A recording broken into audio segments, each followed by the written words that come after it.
On December 8, 2021, the National Weather Service first identified a slight risk of severe weather for the coming Friday, December 10th, throughout much of the Mississippi Valley and lower Ohio Valley.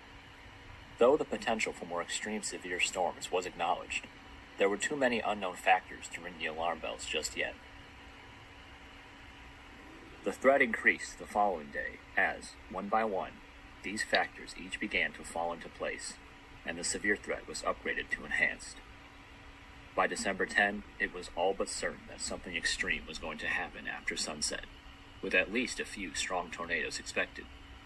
There was nothing for forecasters to do but wait. As December 10th came, the expectations for the Storm Prediction Center regarding overall storm conditions were beginning to be confirmed. As a trough moved through the Central Plains alongside the forming surface cyclone, dew points were reaching into the 60s and 70s across the southern United States and into Arkansas, Missouri, Illinois, Indiana, and Kentucky.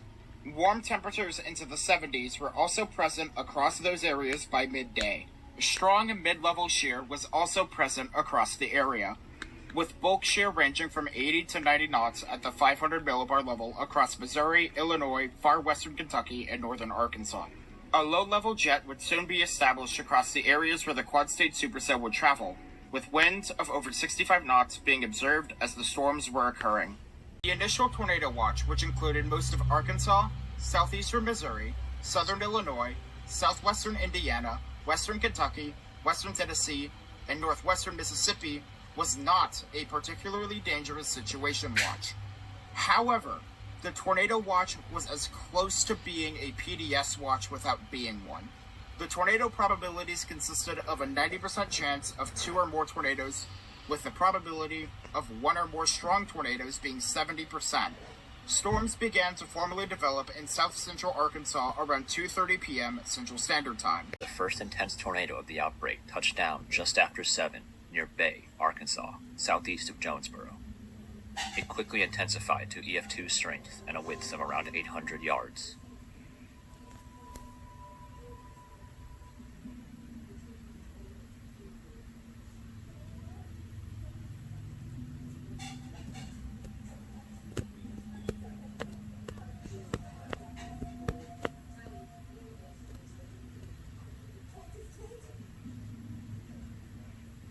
At 7:23 p.m., the tornado tracked directly into Monette, Arkansas, by now approaching EF3 intensity.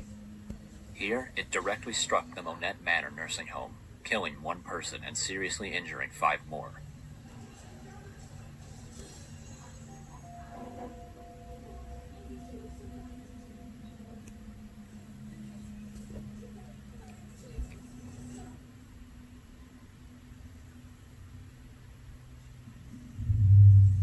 Just before this tornado crossed the state line into Missouri, another intense tornado touched down almost 200 miles north in the town of Defiance. It quickly intensified to EF3 strength and directly impacted a small town where 1 person was killed and 2 were injured. It then crossed the Missouri River into the Chesterfield Valley and passed within half a mile of a busy shopping mall before dissipating after half an hour on the ground.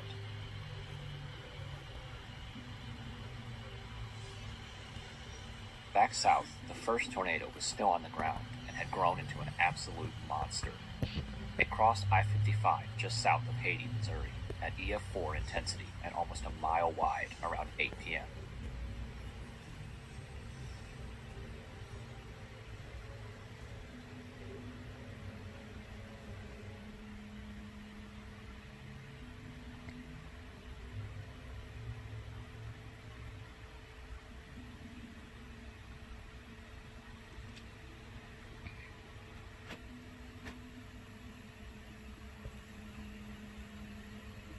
As this tornado approached the end of its life in the northwest corner of Tennessee, a powerful but short-lived tornado touched down southwest of Edwardsville, Illinois, around 8:28 p.m.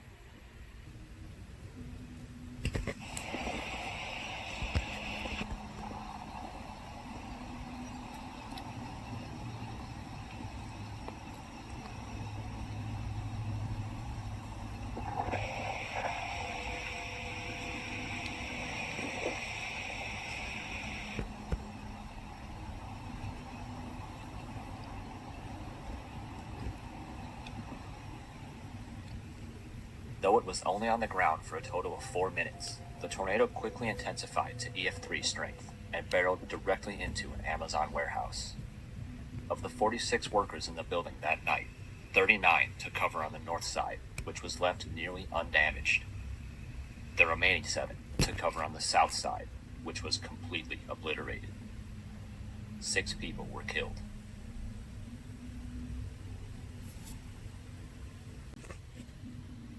Down in Tennessee, the original long-track tornado finally lifted 2.5 miles northeast of the town of Sandburg at 8:36 p.m. It had been on the ground for 89 minutes, covered 81 miles, and resulted in 7 casualties. However, as devastating as this tornado had been, it was only the beginning.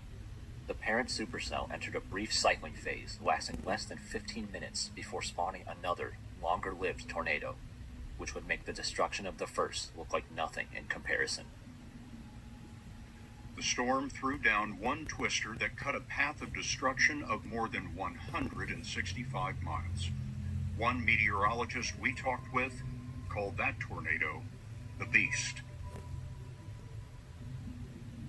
12 minutes after touchdown, the Beast moved through the small community of Case, Kentucky, already producing EF4 level damage.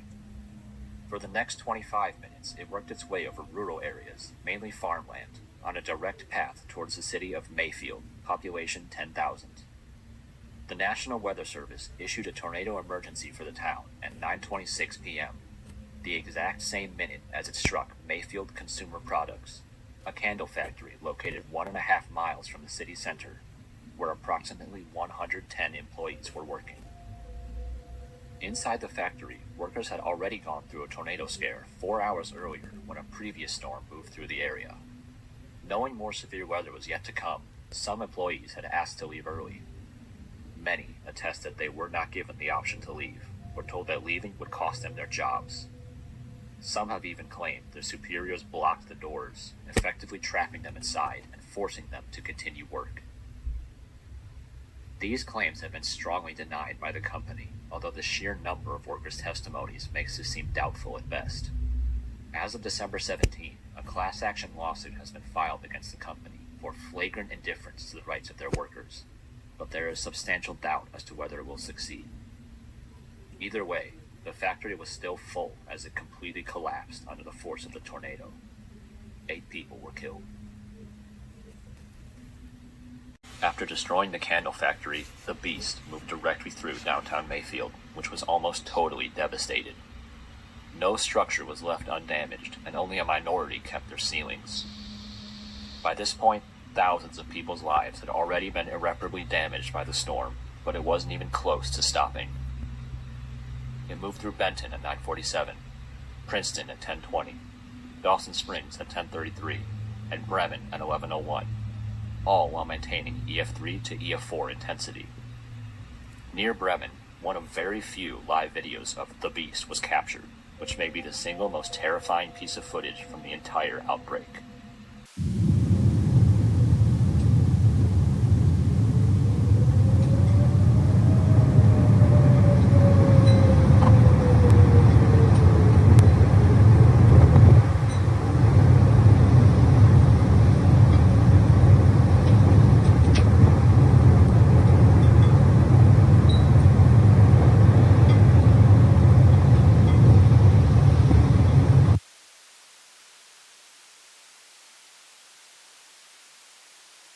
In all, the Beast claimed 58 lives over a path measuring 165 miles, making it the deadliest and longest track tornado of the outbreak.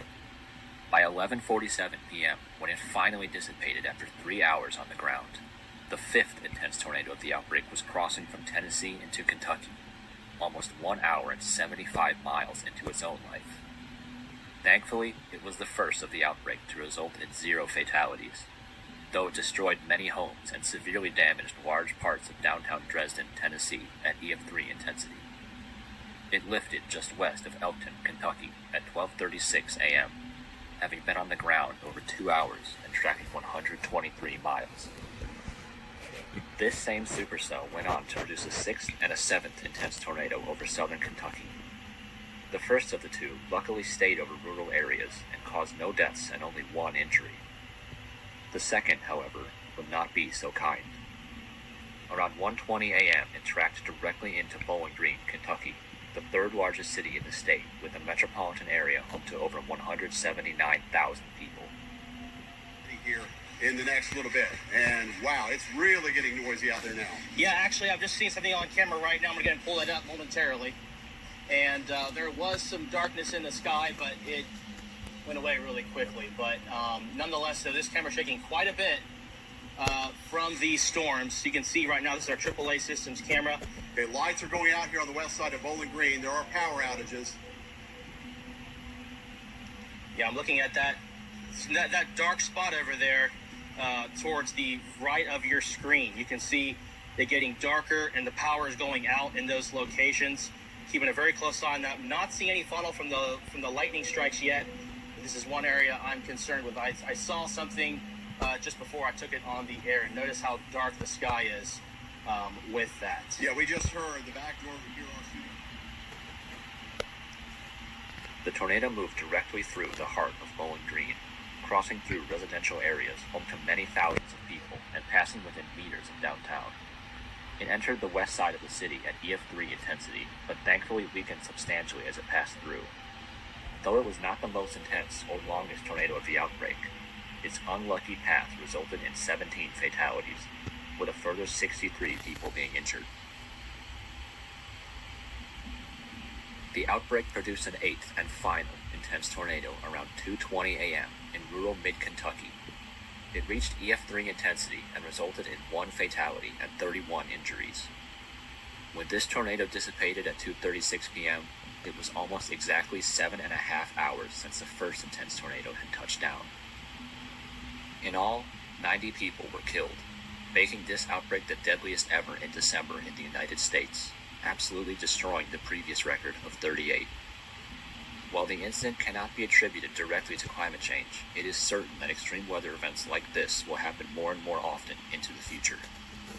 What is also certain is that hundreds of thousands of lives were irreparably damaged by this tragedy, and that many communities will never be the same.